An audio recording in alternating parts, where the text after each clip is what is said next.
touching, squeezing, and arresting. Yes, we're talking about the TSA again. The Transportation Security Administration was created in the wake of 9/11 to help prevent future terrorist attacks. But some people have called the TSA's tactics a form of security theater that just doesn't make us any safer. Let's just take a look at some of the most ridiculous examples that come to mind.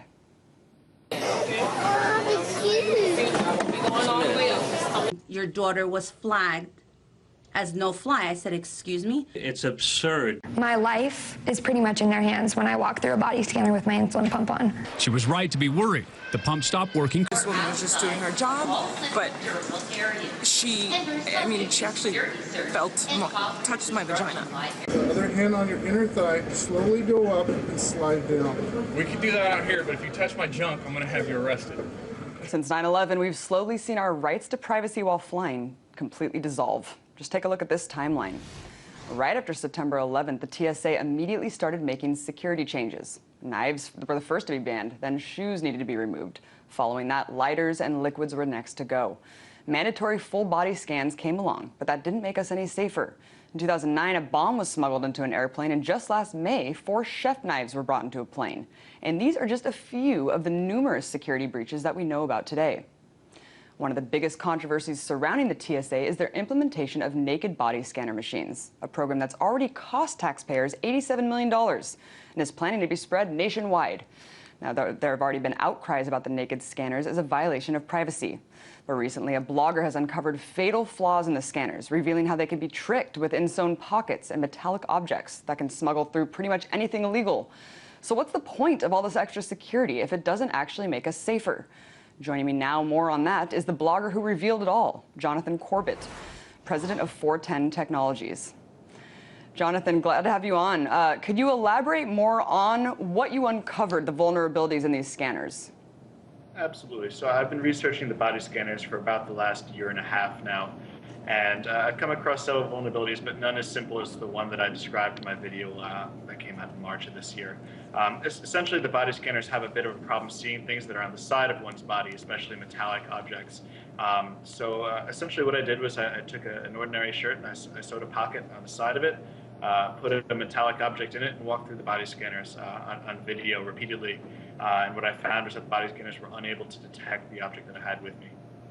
What do you say to the TSA's response to this video that went viral? They said, you know, it's really unfortunate that this person revealed the vulnerabilities in our system because terrorists could take advantage of that. What do you say to that?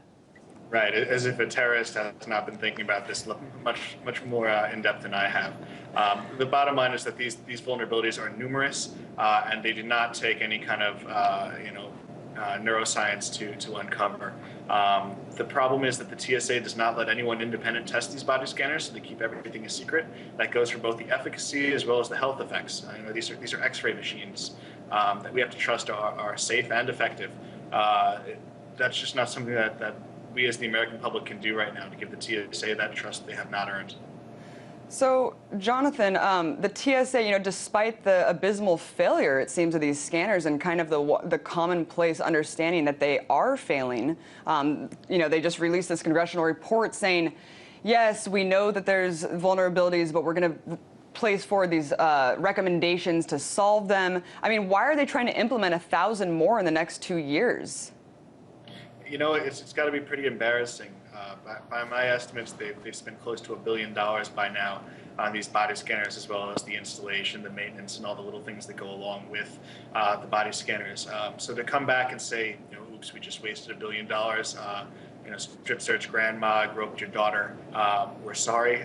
That's a tough pill for them to swallow. I think it'd be easier if they did it now than if they wait another few years until, someone gets through with something dangerous or who knows.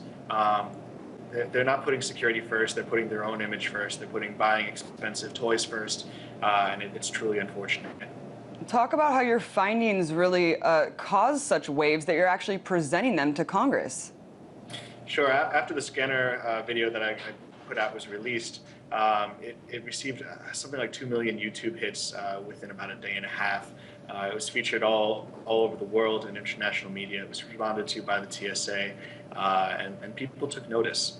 It was very pleasant for me to see that people out there are watching and are seeing what's happening with the TSA and are catching on that A, this doesn't make us safer, and B, even if it did, it's not the right thing to do.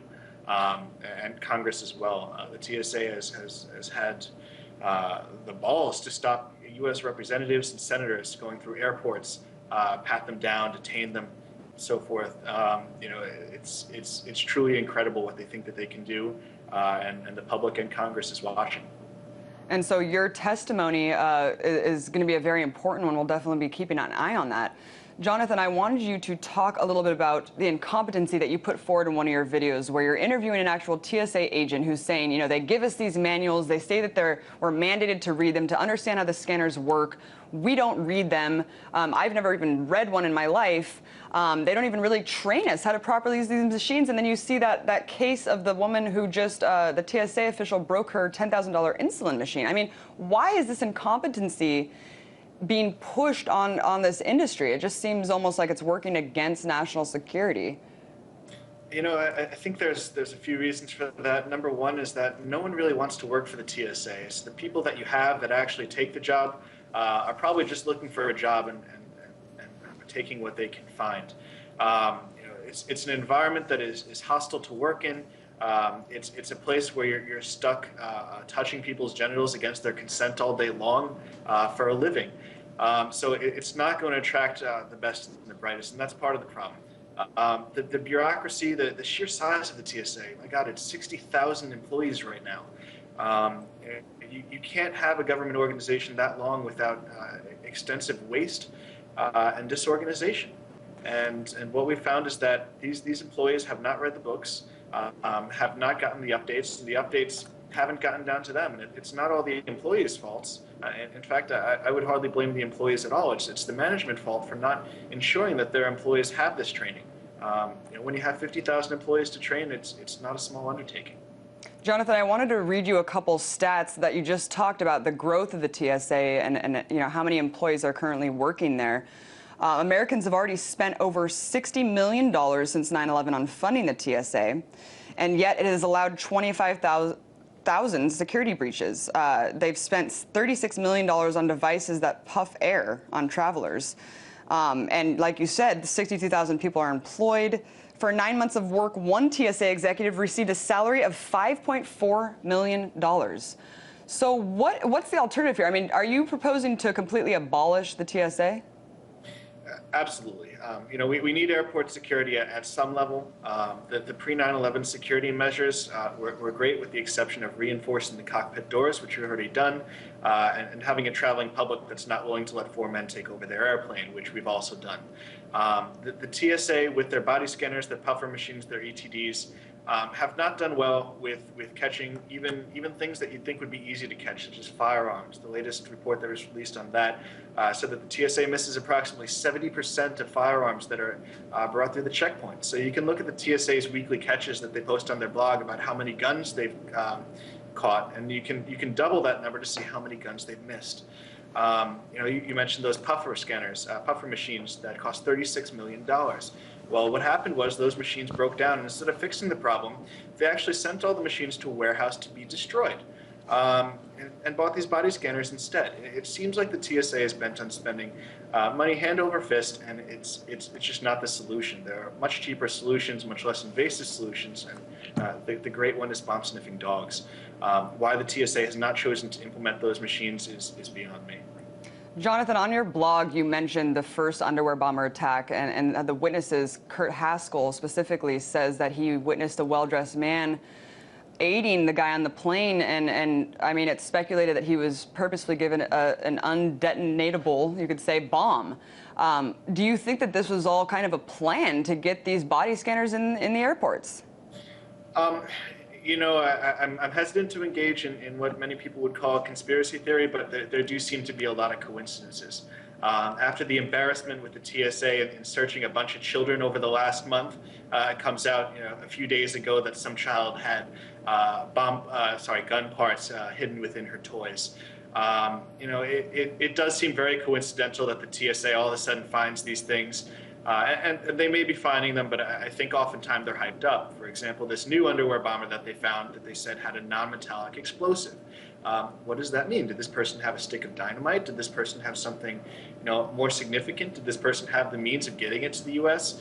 We don't know. And most importantly, would the body scanners have actually caught it? And in my experience, if the person had concealed it properly, the answer is no. It is very interesting, these cases that come time and time again that shows some sort of aiding and abetting by actual government agencies. Thanks for joining us, Jonathan. That was Jonathan Corbett, president of Fourten Technologies and the blogger who exposed it all.